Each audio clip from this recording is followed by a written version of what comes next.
दूरदर्शन केंद्र श्रीनगर के सभी नाजरीन की खिदमत में मुबशिर रफ़ाई का खुलूस भरा सलाम पहुंचे।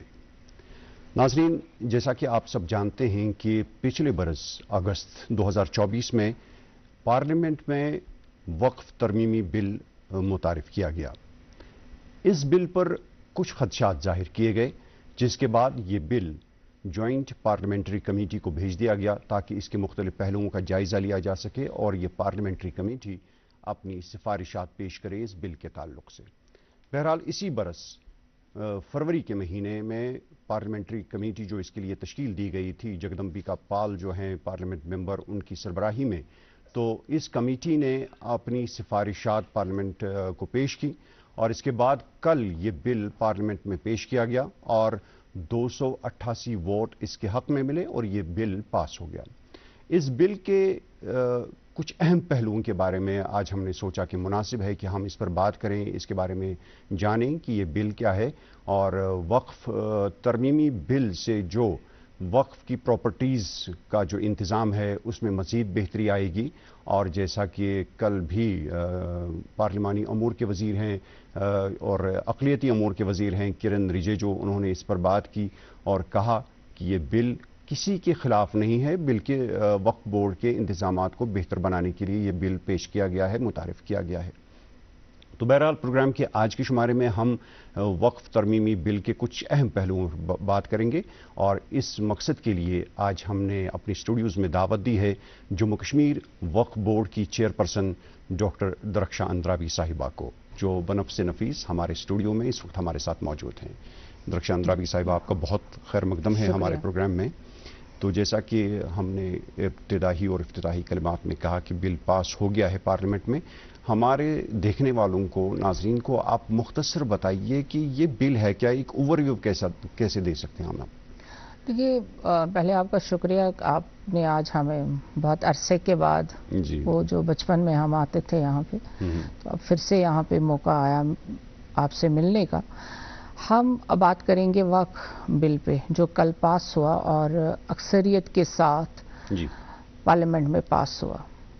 ये 2013 और 2014 में जो अमेंडमेंट्स हुई थी, तो हमारे गृह मंत्री जी ने कल उस पर तफसीलन बात की और सबों ने अपने दिल में वो बात बिठाई होगी। उन्होंने कहा कि ये जो तरमीमी बिल है, हमें इसको लाने की क्या ज़रूरत पड़ी, क्योंकि उस वक्त वो जल्दबाजी में 2013 और 14 के अमेंडमेंट्स जो उस वक्त की सरकार ने करे थे, तो उसी को मद्देनज़र रखकर इन 10 सालों को देखते हुए कुछ चीज़ें हुई होंगी उसमें जो शायद सही नहीं थी, और कुछ अमेंडमेंट्स जो हमने देखी, जो पढ़ी, जो जॉइंट पार्लियामेंट्री कमेटी के सामने आए भी, क्योंकि हम इस सेंट्रल वक्फ काउंसिल में 6 साल रहे, उसके बाद अब हम यहाँ पे चेयरपर्सन रहे, हमें मालूम है कि कुछ चीज़ें जो हम पूरे भारतवर्ष में या पूरे हिंदुस्तान के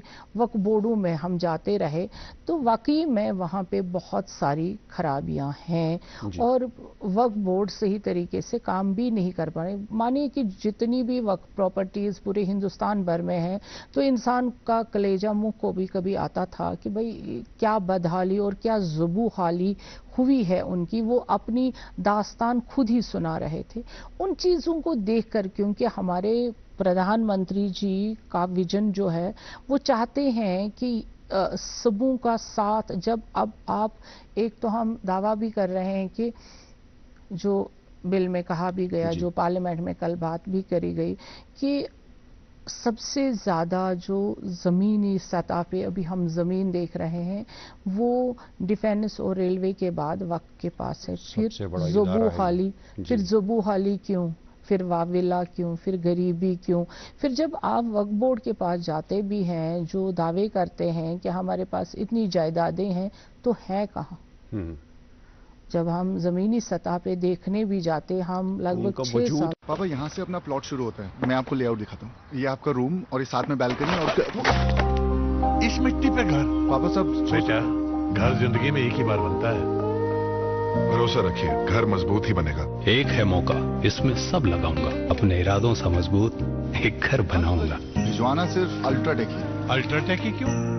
आप ही ने तो कहा था कि घर जिंदगी में सिर्फ एक ही बार बनता है। घर एक, मौका एक, इसलिए सीमेंट भी देश का number 1। UltraTech, India's number 1 cement. कहीं दिखता नहीं, वजूद कहीं दिखता नहीं है, जो सच है। और वो एक ही जिनकी लाठी उनका भैंस, उनकी भैंस, तो वो वाला मामला हो गया है। तो इसमें इस बिल से वो शफाफियत आ जाएगी उसी तरह से कि अगर वक्फ बोर्ड के पास ये असासे हैं तो कहाँ है, क्यों उनके मुलाजमों को तनख्वाहें नहीं हैं, सारे जितनी भी लैंड्स हैं वो सारे अदालतों में चल रहे हैं, वाकई में ज़मीनी सतह पे वहाँ कुछ नहीं दिखता है।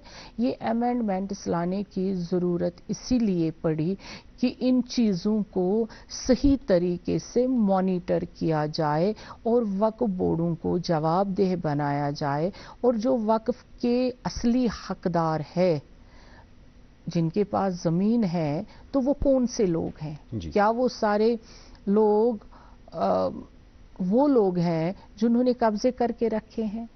क्या वो सारे लोग हैं जिन्होंने जो ये वक्फ की चीज़ें हैं खुद अपने कब्जे में रखे हैं, जिनको पॉलिटिकल इन्फ्लुएंस है?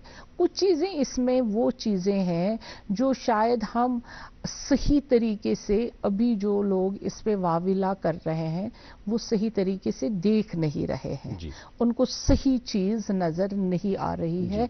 ये धीरे धीरे जब उनको समझ आएगा, उनको लगेगा वाकई में ये अमेंडमेंट्स अच्छे के लिए थी, ना कि बुरे के लिए थी। वक्त की ज़रूरत भी शायद।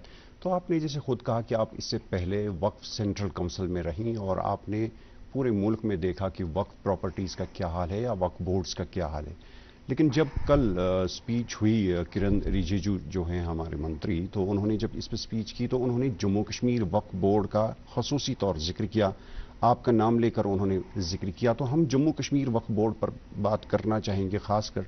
तो क्या ऐसी तब्दीलियां हैं जो जम्मू कश्मीर वक्फ बोर्ड को मुल्क के दूसरे वक्फ बोर्ड से मुख्तलिफ बनाता है आज की तारीख में? अल्हम्दुलिल्लाह, जो हम रब का शुक्र अदा करेंगे, और पहले हम ये भी कहें रब के बाद तो हम अपने प्राइम मिनिस्टर साहब का और होम मिनिस्टर साहब का शुक्रिया अदा करेंगे, जिन्होंने उस वक्त पे 2022 में जब पॉलिटिकली डेजर्ट माना जाता था जम्मू कश्मीर को, क्योंकि कोई पॉलिटिकल यहाँ पे काम नहीं वैसे नहीं था, तो कोई गवर्नमेंट भी नहीं थी, तो उस टाइम पे जब हमें वक्फ का चेयरपर्सन बनाया गया, तो आप सब जानते हैं, वाकिफ है इस चीज़ से कि हमें बहुत सारे तनकीद का सामना करना पड़ा। पहले कि एक लेडी चेयरपर्सन नहीं बन सकती, दूसरी कि वक्फ को संभालना कोई आसान बात नहीं है, तीसरा कि ये तो कुछ कर ही नहीं सकती है, चौथा कि ये जिस पार्टी से हैं वो लूट मचाएंगे, ये बहुत सारी चीज़ें जो तनकीद का मुझे सामना करना पड़ा, वो ज़मीनी सतह से लेकर पॉलिटिकल सतह तक था। तो लेकिन अल्हम्दुलिल्लाह पार्टी का साथ रहा, बड़े लोगों का साथ रहा, तो कोशिश रही कि पहले यहाँ देखें कि हालत कैसी है। हालत जब देखी तो हमारे लिए ऑफिस बैठने के लिए नहीं था, क्योंकि आप सब जानते हैं, जो देखने वाले भी होंगे उनको भी मालूम है, वक्त का कहीं ठिकाना नहीं था, ऑफिस नहीं था। तो जब हम बने तो बैठे कहाँ, वो भी जगह नहीं थी। तो फिर जब देखा कि मुलाजिम वाविला कर रहे हैं तो उनके लिए तनख्वाहें नहीं थी, तो अब आप बताइए कि जिसको ये पहले ही सामना करना पड़े तो उसको क्या लगे कि मैं बना क्या और मुझे कहाँ धकेला गया। तो उसके बाद अल्लाह ने हिम्मत दी, कोशिश की कि देखा कि देखें कि यहाँ पे क्या ऐसी पोजीशन है, तो वक्फ यहाँ पे कैसे आमदनी जनरेट की जा सकती है। तो जब हमने खाते खोले तो हमने देखा हमारे पास तो एसेट्स इतने हैं कि कहने की बात नहीं है, लेकिन आमदनी क्या है, तो वो खर्चे बहुत है। लेकिन आमदनी कहीं से आती नहीं है। जो हमारे शॉपकीपर्स हैं, जो हमारे बिजनेस यूनिट्स हैं, जो हमारी ज़मीनें हैं, उसमें 5 रुपए से 50 रुपए तक की आप किराया वसूल करते हैं। और ऐसे कोई एसेट्स हैं, आपने देखा होगा, आप यहाँ के रहने वाले हैं, और मैं आपके ज़रिए से तमाम लोगों को बोलना चाहती हूँ, हमारी जितनी अच्छी अच्छी एसेट्स हैं, बुलवाड़ को देखिए, वहाँ पे हमारा एक होटल हुआ करता था जो बहुत ही ज़ुबू हाली में था। तो हम पहली बार वहाँ पे गए और थर्ड बोर्ड मीटिंग में फिर हमने फैसला लिया कि ये क्यों बंद किया गया है। 35 सालों से वो बंद था।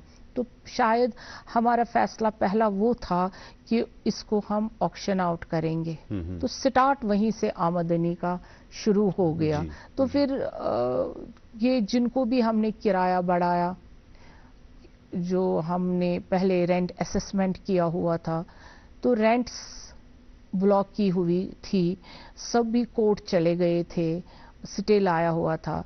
अब जब हमने फिर से कोशिश की, फिर भी लोग सारे कोर्ट गए जी आपके ज़रिए से, और हम ऑनरेबल कोर्ट का, ऑनरेबल जस्टिस का शुक्रिया अदा करेंगे कि आज की डेट में हमारा इस जम्मू कश्मीर वक्फ का कोई कोर्ट केस नहीं है। अच्छा, सारे तो कोर्ट केसेस, बहुत बड़ी अचीवमेंट है। ये बहुत बड़ी, ये मैं ऑनरेबल जुडिशरी का शुक्रिया अदा करूंगी जिन्होंने समझा कि ये जिनको किराया, हमें अब किराया भी मिलता है, जो हम कोई भी चीज़ हम ऑक्शन आउट करते हैं या उसका 1 रुपए की चीज़ हमारी आज 10 रुपए में उसका बिड लगता है। अच्छा, किराए की बात की आपने, मैं आपसे ये जानना चाहूँगा कि आपने अभी कहा कि 5 रुपये से लेकर 50 रुपये तक का किराया हुआ है वक्फ प्रॉपर्टीज़ का। तो ये तो एक ज़माने में तय हुआ होगा जब 5 रुपये या 50 रुपये का कोई ऐसा वैल्यू रहा होगा, लेकिन आज की डेट में क्या किराया है? क्या वही आज भी लिया जाता है? वही था जी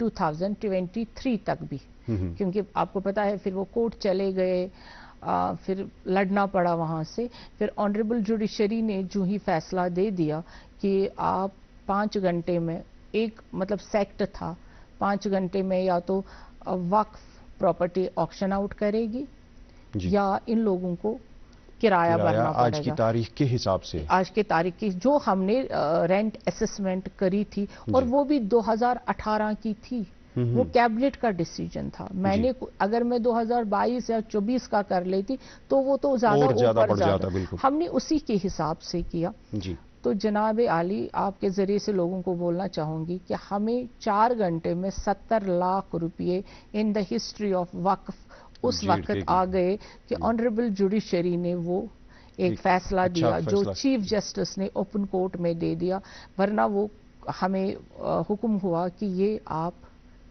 बंद कर लीजिए। ये रहा। फिर आहिस्ता आहिस्ता लोगों ने आज की डेट के हिसाब से अब हमें किराया मिलता है। हमने जितना भी किराया था, अभी भी कुछ लोग हैं जिनको ये लगता है कि हमारे शायद कुछ लोग वापस मेहरबान हो जाएंगे, वो अभी भी उस हठधर्मी पे है, लेकिन वो बहुत कम है, तादाद कम है, वो तादाद कम है। बहरहाल लोगों को समझना चाहिए कि आज की तारीख में क्या वैल्यू है किस पैसे का। बहरहाल एक और मसला था वक्फ बोर्ड की प्रॉपर्टीज़ के साथ, वो ये था कि सपोज आज से 50-60 साल पहले किसी एक आदमी, किसी मखसूस आदमी के नाम पे वक्फ बोर्ड की प्रॉपर्टी कोई अलॉट हुई है किराए पे या लीज पे, जो भी, तो कुछ लोग ऐसे हैं जो अब इस दुनिया में नहीं हैं और उनके लीगल हेयर्स जो हैं वो उस प्रॉपर्टी को चला रहे हैं, अपना इंतज़ाम चला रहे हैं। तो उस बारे में वक्फ बोर्ड का क्या लाहे अमल रहा कि क्या उनको वो मिलनी चाहिए या उनको वापस करनी है, फिर दोबारा उनको उनके नाम पे अलॉट हो सकती है?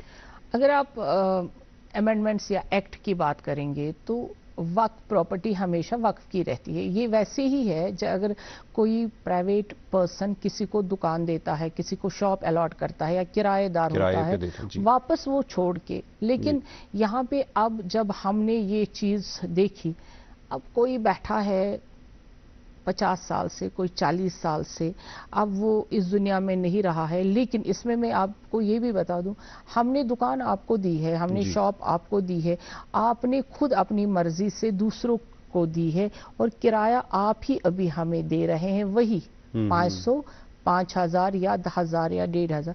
लेकिन आपने जब इसको दुकान दी है दूसरे को, उससे आपने ठीक ठाक प्रीमियम लिया हुआ है, और आपको ये बंदा किराया दे रहा है 10,000, 15,000, 20, पर आप वक्फ को वही 500, 1,000 या 2,000 रुपए देते हैं। हमने वो गैप खत्म कर दिया एक्ट के हिसाब से। आपने इसको दे दिया, अब आपको हमने बेदखल कर दिया जी। अब ये जो दूसरा दुकानदार है, इसके साथ हमने सीधा जो हमारा रूल कहता है, अब ये आपके बदले हमें किराया देगा, और जो इससे प्रीमियम हमने लेना था वो हमने ले लिया। इसीलिए आज पार्लियामेंट में ये 40 करोड़ कहां से आए, ये दरख्शान ने यही से कलेक्ट कर लिए जी, इन्हीं प्रॉपर्टीज से। अगर वाकई में सारा मेरा सही हो जाता, आज 40 करोड़ नहीं 150 करोड़ हमारा वहां पे जमा होता। लेकिन अल्हम्दुलिल्लाह हमने इससे भी ज्यादा हुआ। लेकिन आप देख रहे हैं आज की डेट में वक्फ खुद कंस्ट्रक्शन कर रहा है। This is the first time in the history of Waqf कि हम पहली बार खुद से कंस्ट्रक्शन कर रहे हैं। चाहे आप कहीं पे कालीन देखते हैं जी, आज आपको कहीं पे ये नहीं मिलेगा कि वक्फ की कोई भी मस्जिद है, वक्फ का कोई दरगाह है जहां पे आपको कालीन या मुसल्ला नहीं मिलेगा, कारपेटिंग नहीं मिलेगी। कोई भी ऐसी दरगाह नहीं है जहां आपको नया वजू खाना नहीं मिलेगा। कोई भी ऐसी दरगाह नहीं है जहां ब्यूटिफिकेशन नहीं हुई हो। बिल्कुल आपको वो कोई जगह नहीं मिलेगी जहां हम नई कंस्ट्रक्शन नहीं करें।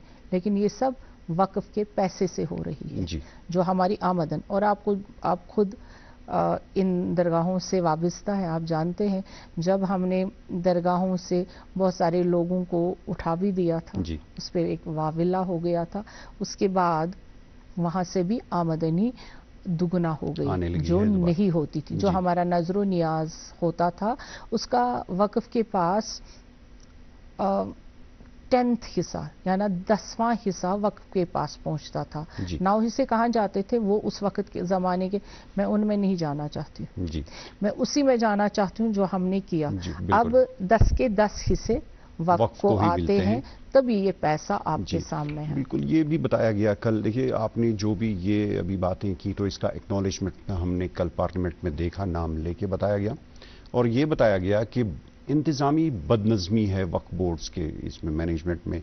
तो क्या हम ये कह सकते हैं कि जैसे कहा गया कि ये दूर किया जाएगा वक्फ तरमीमी बिल की रूह से, तो क्या हम ये कह सकते हैं कि जम्मू कश्मीर वक्फ बोर्ड जो है it can be a model Waqf board for other states और यूटीज? हमारे मंत्री जी ने किरण रिजिजू जी ने कल कहा कि हम आपको एक एग्जाम्पल देना चाहते हैं जी पार्लियामेंट में। तो जब वो यहाँ पे तशरीफ लाए थे तो उन्होंने हमारे साथ एक मीटिंग की थी। बिल्कुल, ये तो बात हमारे कल पार्लियामेंट में बता दी। बिल्कुल, उन्होंने आपको पूछा था कि आपने कैसे किया, ये कैसे हो गया, जो 0 पे था वो आज टच कैसे करता है करोड़ों में। तो फिर हमने उनको बता दिया, सर मैं बिल्कुल वक्फ में थी, वहाँ से सीख के आई, वहाँ ज़ुबू हाली देखकर मेरा कलेजा मुंह को आता था क्योंकि वो ठीक नहीं था। लेकिन कभी सोचा नहीं था जम्मू कश्मीर वक्फ बोर्ड की फुल फ्लैजेड चेयरपर्सन भी बनूंगी, ये तो पता नहीं था। लेकिन रब का करम और पार्टी का प्राइम मिनिस्टर साहब ने या होम मिनिस्टर साहब ने क्या सोचकर हमें यहाँ पे बिठाया था, ये रब के एहसान था। तो लेकिन उसके बाद हमने ये सोचा था कि जम्मू कश्मीर वक्फ बोर्ड को एक ऊंचाई तक पहुंचाना है।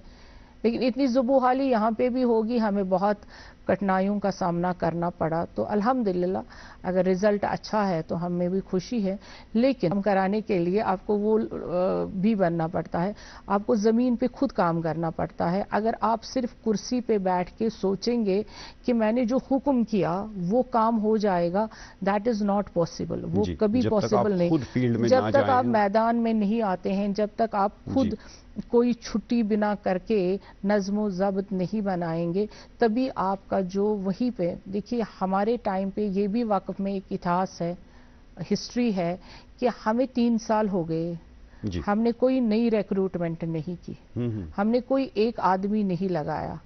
हमने जो हमारे पास मैन पावर था वो उन्हीं से काम लिया, और वही आज अच्छे इंसान होके, अच्छे मुलाजिम होकर, अच्छे मानो एक मशीनरी बन गई, वही काम कर रहे हैं। तो एक आमदन में भी इजाफा हो गया और वर्क कल्चर भी बेहतर बन गया है। जम्मू कश्मीर वक्फ बोर्ड नज़्म ज़ब्त आ गया, नज़्म ज़ब्त आ गया है। اس بل میں یہ بتایا گیا ہے کہ وقف ترمیمی بل سے خواتین کو بااختیار بنانے میں مدد ملے گی. یہ ہم سمجھنا چاہیں گے کیسے, کیونکہ ہم دیکھتے ہیں کہ جموں کشمیر وقف بورڈ کے ذریعے بہت سارے لوگوں کو ایک روزگار کا وسیلہ ملتا ہے. جیسے کسی کے پاس کوئی دکان ہے یا کوئی اور پراپرٹی ہے تو وہاں سے وہ اپنی بزنس کر کے اپنا روزگار کماتا ہے.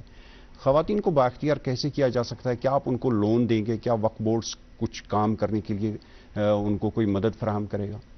یہ لونز کا سلسلہ نہیں ہے, جبکہ آپ جانتے ہیں یہاں پہ جب پہلے زمانہ ہوا کرتا تھا تو قرضے ہنسنا, نہ وہ کسی نے واپس دیا تو نہ ہی دیکھا کس کو دیا, وہ بھی بات رہی ہے.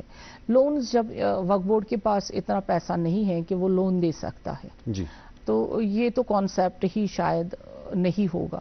لیکن ہاں جب ہمارے پاس پیسہ آیا جی, جو یہاں ملازم 2000 4000 3000 پہ کام کر رہے تھے, کیونکہ وقف بورڈ کو لوگوں کی ضرورت ہے, اب وہ 3000 پہ کام اتنا ہی کرتے تھے جتنا ان کو 3000 اجرت ملتی تھی. اب ہم نے 3 سال میں جب ہم نے دیکھا کہ ہم وہ فنانشل جو ہمارا کرنچ تھا وہ ختم ہو گیا, تو ہم نے پرسوں جب اب کلوزنگ ہمارا ایئر ہوتا ہے, فائنانشل ایئر ہوتا ہے, اس میں ہم نے دیکھا بورڈ میٹنگ میں فیصلہ لے لیا. تو ہم نے کہا جن کی وجہ سے, کیونکہ ریڑھ کی ہڈی ہوتی ہے آپ کی, یہ جو آپ کے ساتھ کام کرتے ہیں یہ فیملی ہوتی ہے, جو بھی آپ کا ڈپارٹمنٹ ہو, بھلے وہ سرکار کا ہی ڈپارٹمنٹ, یہ ریڑھ کی ہڈی ہوتی ہے. اس کو آپ کمزور کریں گے تو ڈپارٹمنٹ کمزور ہو جائے گا. انہوں نے رات دن کام کیا تو ان کی اجرت, حالانکہ سبھی ہمیں پوچھتے ہیں کہ آپ نے کون سا یہ نسخہ اپنایا اور کون سا کیلکولیٹر لگایا کہ 4000 والے کو 18000 کر دیا, 6000 والے کو آپ نے 18000 کر دیا اور 4000, لیکن ان کا حق بنتا ہے. ان کے فیملیز 4000 5000 پہ گزارا نہیں ہوتا تھا. اب ہم نے دیکھا فنانشل ایئر میں کیا ہمارے لاسز ہیں اور ہمارا کتنا پروفٹ ہے, تو اس پروفٹ میں یہ لوگ ہمارے حصے دار ہیں. اسی طرح سے ہم نئے پروجیکٹس ہم نے ہاتھ میں لیے ہیں.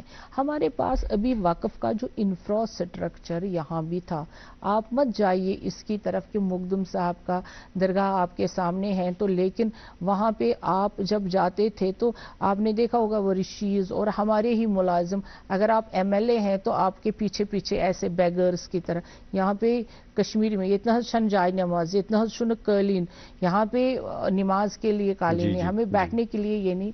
یہ ہوا کرتا تھا کیونکہ سال بھر مجھے بھی اسی کا جو ہی میں جاتی تھی کہیں, میں لوگوں سے پوچھتی یہ کون ہے, کہہ رہے یہ وقف کے میں نے کہا ان کو بھکاری کس نے بنایا, کہا یہاں کی زبو حالی میں, کیونکہ وقف اپنے سے کچھ نہیں کرتا ہے.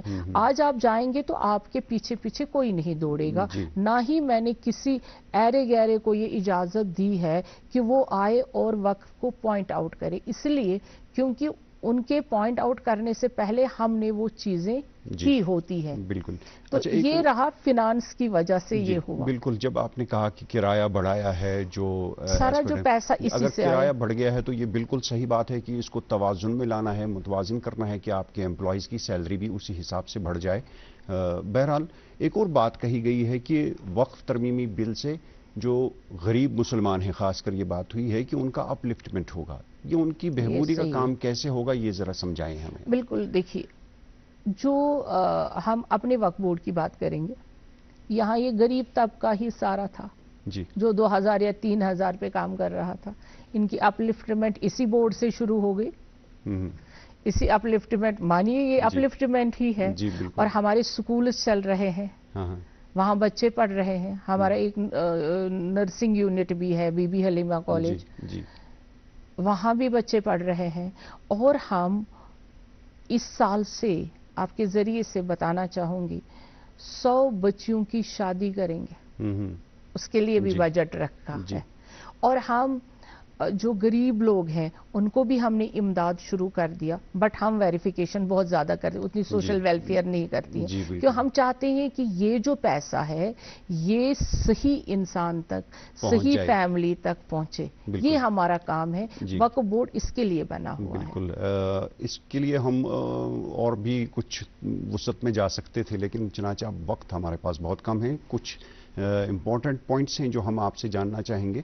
وقف بورڈ کی آمدنی کے بارے میں جب آپ بات کرتی ہیں تو اچھی خاصی آمدن ہے. ہماری یہاں پر بہت ساری زیارت گاہیں بھی ہیں, ان سے بھی آمدن ہے نظر و نیاز کی صورت میں, یا پھر جو وقف بورڈ کی آمدنی دیگر ذرائع سے ہے. اس آمدنی کو نظر میں رکھتے ہوئے مجھے ذاتی طور لگتا ہے کہ وقف بورڈ کے پاس کم سے کم بہت اچھی تعداد میں تعلیمی ادارے ہونے چاہیے تھے اپنے, اور وہ بھی ماڈرن ہوں, سٹینڈرڈ ان کا اچھا ہو, اور طبی ادارے بھی جیسے ہاسپٹلز وغیرہ ہیں. وقف بورڈ کی آمدنی کو دیکھ کر ہم سب کو لگتا ہے کہ کم سے کم وقف کی ایک یونیورسٹی ہونی چاہیے تھی جموں کشمیر میں, جیسا کہ ہم باقی شرائن بورڈز وغیرہ کا دیکھتے ہیں. تو اس بارے میں کیا سوچا ہے آپ نے as vice chairperson of? As a chairman میں نے ہمیشہ یہ سوچا کہ ہمارے پاس سکولز ہیں, جی ہمارے پاس 16 سکولز ہیں, جی, اور جن کی حالت آپ جانتے ہیں ابھی اتنی ٹھیک نہیں ہے. مجھے تھی نہیں, ابھی ہم جی پوزیشن اور ڈسٹنکشنز میں آ رہے ہیں جی الحمدللہ, لیکن وہاں ہمارا لاس ہے, فائنانشلی لاس ہے, کیونکہ ہماری فیس بہت قلیل ہے, بہت کم ہے. اگر ہمارا وہاں پہ 10 کروڑ کا خرچہ ہے, ہمیں 2 کروڑ مشکل سے آ جاتا ہے. لیکن ہم نے دھیرے دھیرے کوشش کی اس ڈیفیسٹ سے بھی نکل آئیں, کیونکہ ہمیں ایجوکیشن پہ بہت پیسہ خرچ ہوتا ہے, کیونکہ ہر ایک درگاہ کے ساتھ ہر ایک سکول لگا ہوا ہے. اور تب کے وقت میں یہ بھی بتانا چاہوں گی, تب وقت میں یہ کیا تھا کہ آپ نے بچوں کو تو ایڈمیشن دی ہے, ٹیچرز وہاں لگائی ہیں, بچوں کی فیس 10 روپے رکھی تھی یا 20 روپے, ٹیچروں کو آپ نے اس وقت 300 میں یا 400 میں لگایا, پھر تنخواہیں 30,000 ہو گئی, بچوں کی فیس وہی رکھی تھی, وہی 10 روپے ہے, وہی 10 روپے یا 100 روپے تک وہ آ گیا تھا. جو ہی ہم نے وہ بھی دیکھا تو ہم تو مصیبت کے کگار میں تھے. اب کیسے اس سے ہم نکلے یہ ہم جانتے ہیں, ہمارا اللہ جانتا ہے. ہم نہیں چاہتے ہیں کہ ایجوکیشن کا وہ معاملہ جو ہے وہ لو ہو جائے. ہم چاہتے ہیں کہیں نہ کہیں سے یہ ایجوکیشن کا جو سسٹم ہمارا ہے, ایجوکیشن انسٹیٹیوٹس ہے, یہ ہائر رینک پہ جائیں. تو وہ بھی ہماری کوشش ہے, اور ہمارے بچے ابھی ہر ایک ایکٹیویٹی میں آگے ہیں. ہمارے بچے ڈسٹنکشن اور پوزیشن لے رہے ہیں 10th اور 12th میں. بی بی حلیمہ کالج ہمارا نمبر 1 پہ ابھی آ رہا ہے. بالکل. آپ نے بیچ میں ایک بار بات کری تھی کینسر ہاسپٹل کی, تو میں نے طبی ادارے کی بات کی, کم سے کم ایک ہاسپٹل تو ہونا چاہیے. دیکھیے وہ آج بنا بھی ہوتا, آج اس کی انوگریشن بھی ہوتی, کیونکہ فاؤنڈیشن کے لیے خود گرہ منتری جی اس ٹائم پہ آئے تھے. تو پھر وہ کس کارن رہا وہ آپ بہتر جانتے. 3rd آئے تو میڈیا ہے, اور میڈیا میں کس طرح سے یہاں کے اس وقت کے پولیٹیشین نے کیا حالت بنائی. لیکن یہ ہے کہ ہم نے اب تک وہ لوگوں کے سامنے رکھا ہی نہیں تھا. ہم نے کہا کہیں یہ پھر سے وہ پولیٹکس کا شکار نہیں ہوگا. تو اب الحمدللہ ہم اس میں پہنچے ہیں, سلیب دوسری سلیب تک بنانا تو ہم نے چھوڑا نہیں. ہم نے کنسٹرکشن ورک جاری رکھا, صرف جگہ بدلی ہے. تو الحمدللہ ابھی اس میں ہم نے سپانسرز بھی ڈھونڈے, کیونکہ وقت کے پاس اتنا پیسہ نہیں ہے. دیکھیے 40 کروڑ میں ہمیں 20 کروڑ تو اسی میں جاتے ہیں تنخواہوں میں ہی, تو پھر بچے گا کیا؟ کنسٹرکشن بھی کرنی ہے. اور درگاہوں کی آمدن اب آہستہ آہستہ کم بہت ہو رہی ہے, اس لیے کیونکہ آپ جانتے ہیں کہ بہت ساری چیزیں آڑے آ رہی ہیں, تو اس لیے درگاہوں میں پیسہ بہت کم آ رہا ہے. لیکن الحمدللہ وہ ساری چیزیں جو لوگ ایکسپیکٹ کرتے ہیں جموں کشمیر وقف بورڈ سے, وہ ان کے سامنے ضرور آئیں گی, اور انشاءاللہ بہت جلد ایک ہاسپٹل بھی ان کے سامنے آئے گا. بالکل جی. ڈاکٹر درخشان درابی, جیسے آپ نے خود کہا کہ ڈیفنس اور ریلویز کے بعد وقف بورڈ جو ہمارے ملک کا ہے, جتنی بھی ریاستوں اور یوٹیز میں ہے, یہ تیسرا سب سے بڑا ادارہ ہے آمدن کے لحاظ سے بھی. تو اس موضوع پہ, اور یہ جو وقف ترمیمی بل پاس ہو گیا ہے, اور بھی بہت ساری باتیں ہو سکتی تھی, لیکن وقت کے درمیان آ گیا. جی بالکل, وقت کے درمیان آ گیا. تو بہرحال کبھی اور قسمت اللہ نے چاہا تو ہم آپ کو پھر دعوت دیں گے, اس پر مزید بات کریں گے. آج آپ تشریف لائے اپنی مصروفیات کے باوجود, میں ذاتی طور اور پوری ٹیم کی طرف سے آپ کا شکر گزار ہوں. بہت شکریہ تشریف آوری کے لیے. تو ناظرین, پروگرام کے آج کے شمارے کا وقت یہیں پر اختتام کو پہنچتا ہے. اپنے میزبان اور پروگرام کی پوری ٹیم کو اجازت دیں. خدا حافظ.